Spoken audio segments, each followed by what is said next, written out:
আগামী 14ই মার্চ শুক্রবার পবিত্র দোল পূর্ণিমা। এই দিন ভুলেও খাবেন না এই তিনটি সবজি। রোগের জ্বালা, চরম অশান্তি এবং সংসারে দুর্ভাগ্য আসবেই। দোল পূর্ণিমার উৎসবের সূচনা বহু প্রাচীন। এটি শুধু একটা আনন্দের উৎসব নয়, এই পূর্ণিমা ভক্তি ও ঐতিহ্যের প্রতীক। দোল পূর্ণিমা উৎসব রাধাকৃষ্ণের লীলার সাথে গভীরভাবে সংযুক্ত এবং চৈতন্য মহাপ্রভুর আবির্ভাবের কারণেও এটি বিশেষভাবে তাৎপর্যপূর্ণ। ভগবান কৃষ্ণ যখন ছোট ছিলেন তখন তিনি ভাবতেন কেন তার গায়ের রং শ্যামবর্ণ আর রাধা এবং অন্যান্য গোপীদের গায়ের রং কেন ফর্সা। মা যশোদা তখন মজা করে তাকে বলেছিলেন, তুমি রাধার গায়ে তোমার পছন্দের রং মাখিয়ে দাও। সেই থেকে শুরু হলো রং খেলার প্রচলন, যা আজকের দোল উৎসবের মূল ভিত্তি। অনেকেই এই বিশেষ পূর্ণিমায় নানান ধরনের শুভ কাজ করে থাকেন, আবার অনেকের বাড়িতে এই দিনে সত্যনারায়ণের পুজো হয়। এবছর দোল পূর্ণিমার পুণ্যতিথির মাঝেই পড়েছে চন্দ্রগ্রহণ। সেই দিক থেকে এবারের দোল পূর্ণিমা তিথিটি খুবই গুরুত্বপূর্ণ। এই দোল পূর্ণিমায় স্নান ও দানের বিশেষ মাহাত্ম্য রয়েছে। অন্যদিকে জ্যোতিষশাস্ত্র মতেও গ্রহদোষের প্রতিকার এবং দান করার জন্য দোল পূর্ণিমার দিনটি বিশেষভাবে উল্লেখযোগ্য। নমস্কার বন্ধুরা, আজকের নতুন পর্বে আপনাদের সকলকে স্বাগত জানাই। আজ আমরা জানব স্বয়ং ভগবান কৃষ্ণের বলা দোল পূর্ণিমার দিন কোন কোন তিনটি সবজি খাওয়া উচিত নয়। এই দিন যে সবজিগুলি খেলে জীবনে ঘনিয়ে আসতে পারে চরম দারিদ্রতা, পরিবারের সদস্যদের লেগে থাকবে নানান রোগ ব্যাধি, ঘরে বাইরে কথায় কথায় সৃষ্টি হবে অশান্তি, আপনি ভালো কাজ করলেও লোকে সেটার নিন্দা করবে, সংসারে নেমে আসবে চরম দুর্ভাগ্য। আপনি দোল পূর্ণিমা ব্রত পালন করুন অথবা না করুন, কিন্তু এই দিন অবশ্যই শাস্ত্র অনুসারে নিষিদ্ধ খাবারগুলি এড়িয়ে চলুন। তাহলে বাস্তুদোষ দূর হবে এবং আপনি আর আপনার পরিবার সুরক্ষিত থাকবেন, সুস্থ থাকবেন। বন্ধুরা, বিশুদ্ধ সিদ্ধান্ত পঞ্জিকা অনুসারে 13ই মার্চ 2025 বৃহস্পতিবার সকাল 10:37 পূর্ণিমা শুরু হচ্ছে এবং 14ই মার্চ শুক্রবার বেলা 12:25 পূর্ণিমা ছেড়ে যাচ্ছে। 14ই মার্চ শুক্রবার দোল পূর্ণিমা এবং গৌর পূর্ণিমার ব্রত ও উপবাস এবং ভগবান কৃষ্ণের দোলযাত্রা আর বসন্ত উৎসব পালিত হবে। এই দিন পূর্ণগ্রাস চন্দ্রগ্রহণ রয়েছে, কিন্তু তা ভারত বা বাংলাদেশ থেকে দেখা যাবে না। ফলে পুজো বা খাওয়া দাওয়ার ক্ষেত্রে কোনো বিধিনিষেধ নেই। সত্যনারায়ণ পুজোর শুভ মুহূর্ত হল 13ই মার্চ বৃহস্পতিবার সন্ধ্যা 5:42 থেকে সন্ধ্যা 7:17 মধ্যে। ন্যাড়াপোড়া বা হোলিকা দহনের শুভ সময় থাকছে 13ই মার্চ রাত 11:26 থেকে রাত 12:30 পর্যন্ত। দোল পূর্ণিমা রঙের উৎসব হিসেবে পরিচিত হলেও ধর্মীয় ও জ্যোতিষশাস্ত্রের দৃষ্টিকোণ থেকে এই দিনের বিশেষ গুরুত্ব রয়েছে। শাস্ত্রে বলা হয়েছে দোল পূর্ণিমার দিনে কিছু নির্দিষ্ট নিয়ম মেনে চলা উচিত, কারণ এই দিন শক্তির পরিবর্তন ঘটে এবং শুভ আর অশুভ শক্তির ভারসাম্য তৈরি হয়। দোল পূর্ণিমার দিন নিষিদ্ধ সবজিগুলির মধ্যে প্রথমেই যেটির কথা বলবো সেটি হলো চাল কুমড়ো। দোল পূর্ণিমার দিন বাড়িতে কখনোই চাল কুমড়ো রান্না করবেন না। এই দিন অনেক জায়গায় বিভিন্ন পুজো উপলক্ষে বা বিভিন্ন তান্ত্রিক ক্রিয়াতে চাল কুমড়ো উৎসর্গ করা হয়। দোল পূর্ণিমার দিন পরিবারের কোনো সদস্যই চাল কুমড়ো খাবেন না।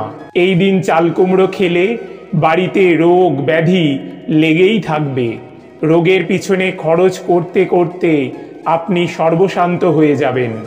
সুতরাং দোল পূর্ণিমার দিন কোনোভাবেই চাল কুমড়ো বা চাল কুমড়ো থেকে তৈরি কুমড়ো মিঠাই বা পেঠা মুখে তুলবেন না। এছাড়াও এই দিন আমিষ খাবার যেমন মাছ, মাংস, ডিম, পেঁয়াজ, রসুন, মসুর ডাল ইত্যাদি তামসিক আহার এড়িয়ে চলুন। দ্বিতীয় নিষিদ্ধ খাবারটি হল মাসকলাই। দোল পূর্ণিমার দিন কালো বা সবুজ মাসকলাই এবং এর থেকে তৈরি বিউলির ডাল বা অন্য কোনো খাবার খাবেন না। মাসকলাই থেকে ভাঙা বা ধোয়া গোটা কলাইয়ের ডাল তৈরি হয়। এই দু ধরনের ডাল খাওয়া এড়িয়ে চলুন। এই দিন ঘরে বা বাইরে বিউলির ডাল দিয়ে তৈরি বড়ি, রসবড়া, কচুরি, ধোসা প্রভৃতি খাবার এড়িয়ে চলুন। এছাড়া কোনো প্রকার নেশা জাতীয় কোনো খাবার এই দিন গ্রহণ করবেন না। বন্ধুরা, দোল পূর্ণিমা এত গুরুত্বপূর্ণ হবার আরেকটি কারণ হলো এই দোল পূর্ণিমার দিনেই জন্ম নেন শ্রী চৈতন্য মহাপ্রভু, যিনি হরিনাম সংকীর্তনের মাধ্যমে বিশ্বব্যাপী ভক্তির আলো ছড়িয়ে দিয়েছিলেন। তিনি বিশ্বাস করতেন যে ভগবানের নাম সবার মধ্যে সমানভাবে বিতরণ করা উচিত এবং প্রেম ও ভক্তির মাধ্যমে সবাইকে একত্রিত করা সম্ভব।